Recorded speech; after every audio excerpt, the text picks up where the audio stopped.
పోసాని కృష్ణమురళి గారు ఎవరైతే ఉన్నారో పవన్ కళ్యాణ్ గారి మీద చేసిన వ్యాఖ్యలకు సంబంధించి కూడా మీరు ఆ రోజు పోరాటం చేశారు. ఈరోజు ఆయన అరెస్ట్ అయ్యారు. ఎలా చూస్తారన్న ఈ అంశాన్ని? పోసాని కృష్ణమురళి గారి ఇష్యూ మీరు మాట్లాడుతున్నారు. ఎలక్షన్ తర్వాత నేను ఫస్ట్ ఇంటర్వ్యూ కాబట్టి ఇష్యూ పైన అంటే వైసీపీ పార్టీ దీన్ని ఏ విధంగా చూసుకుంటుందంటే, జగన్ గారు అనేక సందర్భాల్లో మీ మంత్రులు మాట్లాడేటప్పుడు కూడా నేను మీ కొడాలి నాని గారు కావచ్చు, లేకపోతే ఇంకెవరో తంబాకు గుట్కా పాన్ మసాలా తింటారు అతను కొడాలి నాని అన్న, వల్లభనేని వంశీ గారు, ఇంకొక పేర్ని నాని కాకుండా ఇంకో ఆయన తెల్లగడ్డం వేసుకొని ఉంటాడు చూడండి, అతను అంబటి రాంబాబు గారు. అంటే నేను ఏమంటున్నా అంటే, జగన్ గారు రాజకీయాలు అనేది హుందాతనంతో ఉండాలి. రాజకీయాలు అనేది ఒకరిని ఆదర్శవంతంగా తీసుకునేటట్టు ఉండాలి. మీ దాంట్లో మీ మీ పార్టీలో ఉన్న నాయకులు ఏ విధంగా ఉన్నారనేది అది మీరు ఒకసారి చెక్ చేసుకోవాలి. పోసాని కృష్ణమురళి జనసేన పార్టీ, జగన్ గారు మీరు ఒకటి చూడండి, మీరు ఎప్పుడైనా ఒకసారి అబ్జర్వేషన్ చేయండి. జనసేన కార్యకర్తలు కానీ, జనసేన లీడర్లు కానీ, ఈవెన్ మేము తెలంగాణలో ఉన్న వాళ్ళ మేము కూడా కానీ చాలా హుందాతనంగా మాట్లాడేటప్పుడు పద్ధతిగా మాట్లాడతాం. రాజకీయాలు అనేది రాజకీయానికి చాలా పదునైన కత్తి.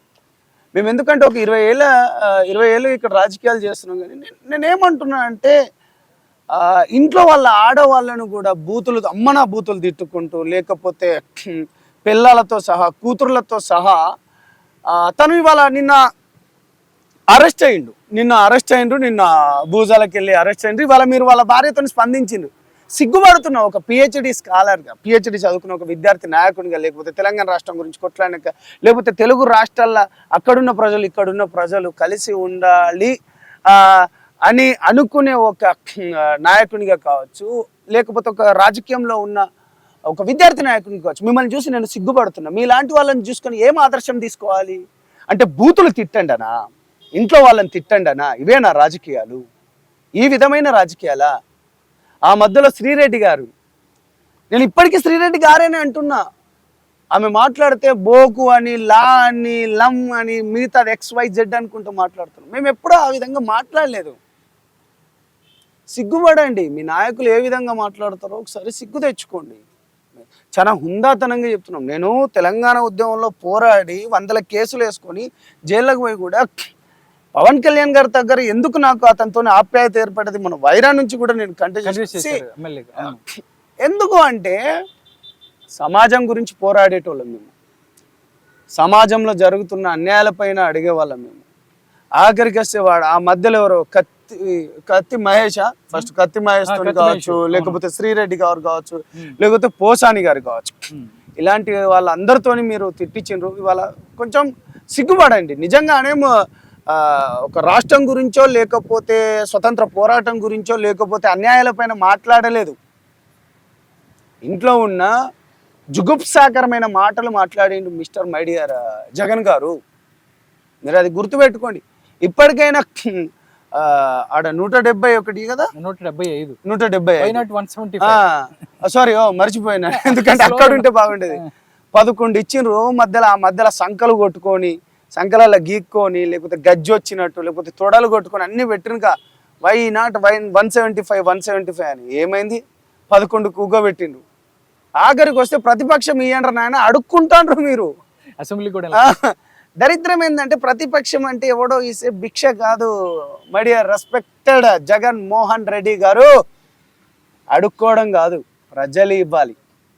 ప్రజలు 2 చోట్ల పవన్ కళ్యాణ్ గారు ఓడిపోయారు, గేట్లను కూడా తాకనీయం. అరే, ఇంకా రోజా ఆంటీ కూడా ఉంది కదా, మర్చిపోయినా. రోజా ఆంటీ గారు మనం చాలా సందర్భాల్లో మనం మాట్లాడినాం. కానీ నేను ఏమంటున్నా అంటే, హుందాతనం ఉండాలి. గేట్లు తాకనీయని అన్నారు. కనీసం అసెంబ్లీలో కూకుంటే ఆయన ముఖం కూడా చూడలేకపోతున్నారు, పవన్ కళ్యాణ్ గారి ముఖం కూడా చూడలేకపోతున్నారు. సిగ్గుపడుతున్నారు మీరు. 11 మంది 11 నిమిషాలని చంద్రబాబు నాయుడు గారు అంటున్నారు. అంటే ఇది నేను ఏమంటున్నా అంటే, పాపం అతన్ని ఏదో క్రిటిసైజ్ చేయాలనో, లేకపోతే పాపం మళ్ళీ ఇప్పుడు నేను ఎక్కువ మాట్లాడితే పాపం జగన్ అన్న ఫీల్ అవుతాడు కావచ్చు. ఫీల్ అయ్యేది ఏముందిలే కానీ, ఆయనకు ఏం సిగ్గు అన్నకు సిగ్గు ఏం లేదు, మంచిగానే ఉంటారులే. కానీ సిగ్గుపడాడు అన్న, మళ్ళా కొట్లాడుతాడు. అరే ఎంత నాటకం అంటే, అన్న వచ్చిండో లేదో మొన్న మిర్చి రైతుల గురించా మిర్చి పంట గురించి పోయిండు. అవును అక్కడ ఎలక్షన్ జరుగుతుంది, అవును సొయ్యి ఉండాలి. ఎమ్మెల్సీకి సంబంధించి అతను ఒక కోడ్ ఉంది. వాళ్ళ ఫాదర్ కూడా ముఖ్యమంత్రిగా చేసిండు, లేకపోతే అతను కూడా ముఖ్యమంత్రిగా చేసిండు. అతని కింద ఒక బ్యూరోక్రసీ ఉంటది, ఒక బ్యూరోక్రసీ. ఐఏఎస్ లో IPS లతో పనిచేసిన అనుభవం కూడా ఉంది. అరే ఎలక్షన్ కోడ్ ఉన్నప్పుడు ఆ విధమైన ర్యాలీ తీయొద్దనే మినిమం కామన్ సెన్స్ లేదండి జగన్ గారు మీ దగ్గర. చెయ్యి. ఓకే ఓకే వైసీపీ ఈరోజు చెప్తుంది, సంపత్ అన్న ఈరోజు చెప్తుంది కనీసం టాబ్లెట్లు వేసుకుంటానికి కూడా నిలబడినివ్వలేదు, MRI ఉంది నాకు, అన్నం తినలేదు అని చెప్పి చెడ్డీ మీద తీసుకెళ్లిపోయింది. అంటే అక్రమంగా ఇలా తీసుకెళ్లిపోతున్నారు. పవన్ కళ్యాణ్ ఇదంతా చేస్తాడు. పేరేమన్నాను? రాధాకృష్ణ అన్న. మీరు రాధాకృష్ణ గారు, మీరు అనేక మీరు చాలా రోజుల నుంచి జర్నలిజంలో ఉన్నారు. అతను మాట్లాడిన మాటలు సభ్య సమాజం అంగీకరించేటివేనా? ఒక్కటి కూడా అంగీకరించేటి కాదు కదా. ఆ రోజు మీరు చెప్పారు, పోసాని కృష్ణమురళి గారు ప్రెస్ మీట్ మన ఖైరతాబాద్ ప్రెస్ క్లబ్ లో ప్రెస్ మీట్ పెట్టుకునేటప్పుడు 500 మంది పోలీసులు అవసరమా? అప్పుడున్న గవర్నమెంట్ ఎవరు? BRS government, right? దోస్తులు కదా వాళ్ళు. 500 మంది పోలీసులతోని పహారాతో పెట్టుకుంటే మేము అడగడానికి పోయినాం. ఆ రోజు కూడా మేము చేయడానికి సంపత్ నాయక్ వచ్చాడు, పోసాని కృష్ణమని కొట్టడానికి సంపత్ నాయక్ వచ్చాడని చెప్పి మొత్తం మీడియాతో వైసీపీకి సంబంధించి సాక్షి వచ్చి గొడవ చేసి. సిగ్గుండాలి. కొట్టడం ఉంటారు, ఎప్పుడో కొట్టడం. ఆయన కొట్టడానికి ఒక ప్లాన్ వేసుకున్నా. 500 మంది పోలీసులు ఉన్నారు, 500 మెంబర్స్ పోలీసులు ఉన్నారు అని మేము కూడా ప్రెస్ మీట్ పెడదామని పోయినాం. ప్రజాస్వామ్యంలో ఎవరైనా ప్రెస్ మీట్ పెట్టచ్చు, ప్రజాస్వామ్యంలో మాట్లాడచ్చు. వాడు ప్రెస్ మీట్ పెట్టుకొని బాజాప్తగా ఇంట్లో ఉన్న అమ్మలను, అక్కలను, అన్నలను నీకు రక్త కన్నీరు లెక్క అనుకుంటా అంటే వాడిని దొరకబట్టక ఇంకేం చేయాలి అంటే మీన్స్ మేము ప్రెస్ మీట్ పెట్టడానికి పోయినాం. ఆడక్కడ కలిసిండు, కలిసినప్పుడు కనీసం ఏం కూడా ఎక్కడ దాడి చేయాలనుకుంటే అంత ఆ మాత్రం వద్దు బ్రదర్. తెలంగాణ ఉద్యమంలో 120 కేసులు వేసుకొని సంవత్సరాల పాటు జైల్లో ఉన్నాం. ఆడు బొగడగాడు, వానికి దాడి చేయాల్సిన అవసరమ్మా? పిల్లిపిత్రిగాడు, లేకపోతే దాన్ని ఏమంటారు, వాటర్ల చేపలు పట్టుకునే పిత్తపరకలు అంటారు కదా. ఏమంటున్నామంటే ఉందాతనంగా ఉండాలి మాట్లాడేటప్పుడు. ఇప్పుడు రాజకీయాలు అనుకున్నప్పుడు నువ్వు నిజంగా పవన్ కళ్యాణ్ గారు రాజకీయాలు ఏమైనా తప్పు చేసి, ఫ్రాడ్ చేసి, లేకపోతే లక్షల కోట్లు కమాయించుకొని, లేకపోతే సంక్షేమ పథకాలలో చెప్పి చేయకపోతే ఎవడండి 70 ఏళ్లలో కాని పనులు ఇవాళ మీరు మన్యం జిల్లాలకు వెళ్ళండి, బ్రహ్మాండం అండి. అతను ఆ వ్యక్తి అంటే దారి తప్పిపోయి మనిషిలకు పుట్టిండేమో అనుకుంటా. నాకు చాలా మంది అంటారు, అరే నువ్వు తెలంగాణ గురించి ఇంత కొట్లాడినావు కా, నువ్వు ఆంధ్ర నాయకుడు అని పవన్ కళ్యాణ్ దగ్గర ఎందుకు అంటే, అరే నీ అమ్మ మనిషి చూడరా బాబు అని చెప్పి. బ్రహ్మాండం. 70 ఏళ్లలో కాని రోడ్లు ఇవాళ అతను తీసుకోవాలనుకుంటే హోమ్ మినిస్ట్రీ తీసుకోవచ్చు, లేకపోతే మిగతా అన్ని తీసుకోవచ్చు, అన్ని. అతను మొత్తం తీసుకున్నది పర్యావరణం కావచ్చు, ఫారెస్ట్ డిపార్ట్మెంట్ కావచ్చు, లేకపోతే ఏంటి విలేజ్ సంబంధించింది కావచ్చు. రోడ్లు ఎన్ని 5 సంవత్సరాల్లో వాళ్ళు చేయని పని 6 నెలల్లో చేసి చూపించిండు మా అన్న पवन कल्याण। डिप्टी सीएम बोलते अभी 10 साल के बाद उनको सीएम बोलते। ओके 10 साल के बाद पवन कल्याण को सीएम बोलते। आज देखो भाईजनों మళ్ళీ హిందీకి పోతున్నా, యావత్ భారతదేశంలో ఇవాళ పవన్ కళ్యాణ్ గారు ఎక్కడ ఏ రాష్ట్రానికి పోయినా, ఐదర్ తమిళనాడుకు పోయినా, ఐదర్ కర్ణాటక పోయినా, మహారాష్ట్రకు ఆడికి పోయినా, యావత్ ప్రపంచానికి ఒక ఆదర్శవంతమైన ప్రధాని గారు మోడీ లాంటి వాళ్ళు గారు కూడా ఇవాళ పవన్ కళ్యాణ్ తుఫాన్ తుఫాన్ బోల్తే, సినిమాలో KGF కాదు తుఫాన్, రియల్ లైఫ్ లో తుఫాన్ పవన్ కళ్యాణ్ గారు. ఓకే సార్, అంటే ఆ రోజు మీరు వెళ్ళారు, దానికి సంబంధించి కూడా మాట్లాడారు. కానీ పవన్ కళ్యాణ్ పిల్లల గురించి ఆయన రిపబ్లిక్ ఆడియో ఫంక్షన్లో మాట్లాడింది మొత్తం యావత్ ఏదైతే సినీ పరిశ్రమ గురించి మాట్లాడారు, సినిమాని చంపేద్దని చెప్పారు.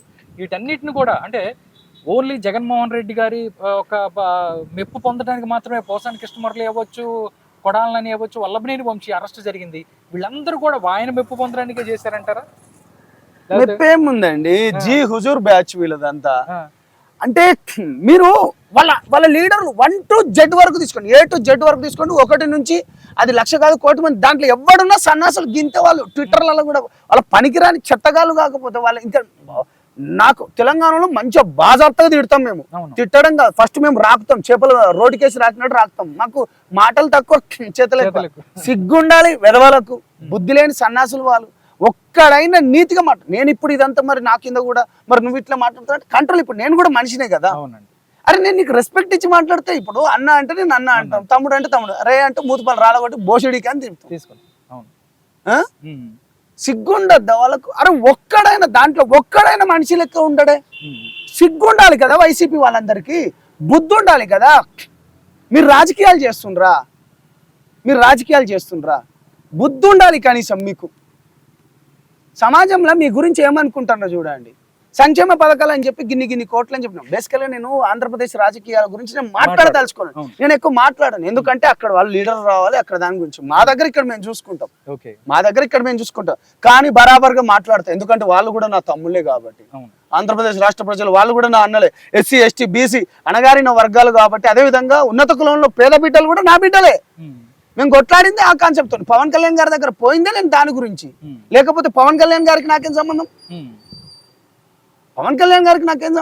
పవన్ కళ్యాణ్ గారు అనగారిన బిడ్డల గురించి, అణచబడ్డ బిడ్డల గురించి, గొంతు నొక్కేయబడ్డ బిడ్డల గురించి తను ఉంటా అన్నాడు. అందుకనే కాబట్టి డెఫినెట్ గా తనతో ప్రయాణం చేస్తున్నాం. బాజాప్తగా చెప్తున్నాం. ఆ బిడ్డలకు ఎక్కువ, ఎందుకంటే నేను మాట్లాడితే మళ్ళీ అది కాంట్రవర్సీ కింద. కరే నువ్వు తెలంగాణవి కదా, అరే బోసిడీకే, అరే వెదవల్లారా. ఇప్పుడు చెప్తాను నేను ఇంత మళ్ళీ 2 మాటలు మాట్లాడు, మళ్ళీ మీరు ఎక్కువ అనుకునేరు. నేనేం ఎక్కువ ఏం చెప్పట్లేదు.